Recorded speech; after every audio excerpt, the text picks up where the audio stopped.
আসসালামু আলাইকুম, Johnny tailoring হাউসের পক্ষ থেকে স্বাগতম। আজ আমরা একটি গোল জামা বা সুন্নতি জামা, আবার এটাকেও বলা হয় একছাটা গোল জামা, এটাও বলা হয়।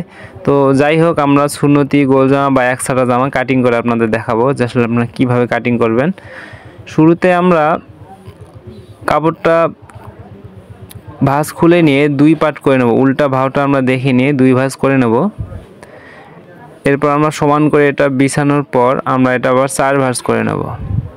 দুই ভাঁজ করা শেষ, এখন আমরা চার ভাঁজ করে নিচ্ছি।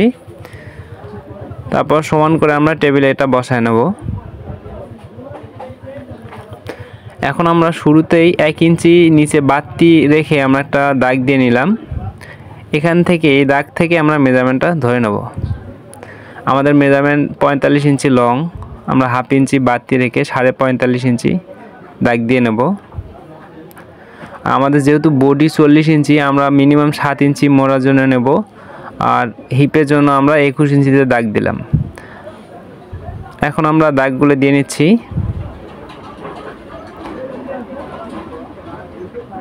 তো অবশ্যই আপনাদের খেয়াল রাখতে হবে হিপ আর বডির মাঝামাঝি আমাদের পেটের মাপটা দিতে হবে।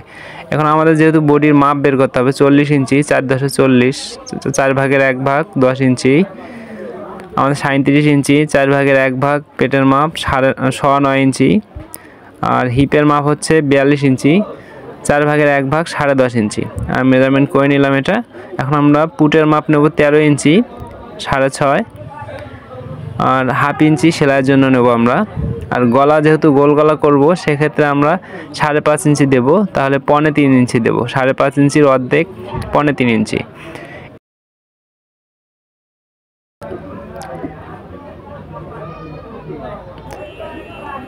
এখন আমরা বডি থেকে পেট পর্যন্ত উল্টা শেপটা দেব। তারপর স্বাভাবিক শেপটা পেট থেকে হিপ পর্যন্ত একদম নিচ পর্যন্ত আমরা স্বাভাবিক শেপটা দিয়ে নেব। তো দেখেন, আমরা কিন্তু এটা ঘেরটা বাড়ানোর জন্য এই শেপটা কাপড়ের উপরে দেনি, কাপড় বাড়তি করে দিছি, যাতে সাইডে আমরা একটু জোড়া দিয়ে ঘেরটা একটু বড় করব। যেহেতু সুন্নতি জামা, একটু ঘের বড় হলে ভালো হয়। এখন আমরা সাইডের মেজারমেন্ট অনুযায়ী কাটিং করব, কিন্তু অবশ্যই সাইডটা আমাদের 1 থেকে 6 ইঞ্চি কাপড় বাড়তি নিতে হবে। এটা খেয়াল রাখতে হবে। 1 থেকে 6 ইঞ্চি কাপড় আমরা বাড়তি নিছি।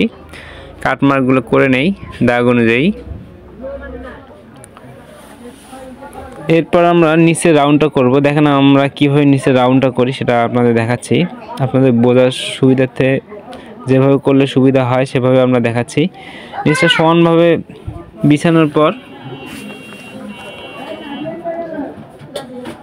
আমরা 4টা পার্ট নিয়েছি, এখানে সাইডে 4টা পার্ট। এখন আমরা এখানে শেপের দাগটা দিয়ে নেব। এখন আমরা এখানে রাউন্ডটা করে নেব। যে অতিরিক্ত যে বাড়তি কাপড়টা আমাদের ছিল, ওখান থেকে আমরা রাউন্ডটা তুলে নিলাম, একদম রাউন্ডটা তুলে নিলাম। নেওয়ার পর এখন আমরা কাটিং করছি।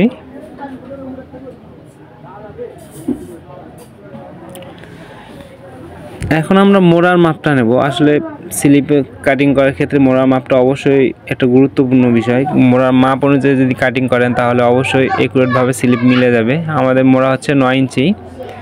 এখন আমরা স্লিপটা কাটিং করব। সাইডে অতিরিক্ত কাপড়টা কেটে নিচ্ছি। তারপর এখন আমরা স্লিপটা প্রথমে 2 ভাঁজ আপনারা জানেন, তারপরে 4 ভাঁজ করে নেব। 4 ভাঁজ করা শেষ হলে এখন আমরা মেজারমেন্টটা করে নেব, আমাদের স্লিপের মেজারমেন্টটা। শুরুতেই যেটা আমরা করব স্লিপ কাটিং করার ক্ষেত্রে বা স্লিপ মেজারমেন্ট করার ক্ষেত্রে, হাফ ইঞ্চি বাদ দিয়ে নিচ্ছি আমরা। 18 ইঞ্চি লং, 18 ইঞ্চিতে মেজারমেন্ট করে নিচ্ছি। আর 1 ইঞ্চি সেলাই অবশ্যই নিচে আমরা রাখছি, 1 ইঞ্চি সেলাইয়ের কাপড় রাখছি। তারপর 3 ইঞ্চিতে নিচে দাগ দিলাম, মানে উপরের মার্জিন থেকে 3 ইঞ্চি নিচে দাগ দিলাম। আর মুহুরি 11, 5.5 নিলাম আমরা।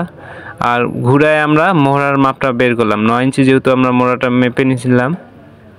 এখন আমরা শেপটা দিয়ে উপর থেকে শেপটা দেবো, দেওয়ার পর কাটিং করব। আর অবশ্যই খেয়াল রাখতে হবে গোল গলা যে কোনো কামিজ বা জামায় কখনো তালপাট হয় না, যেহেতু গোল গলা 2 পাশেই হয়।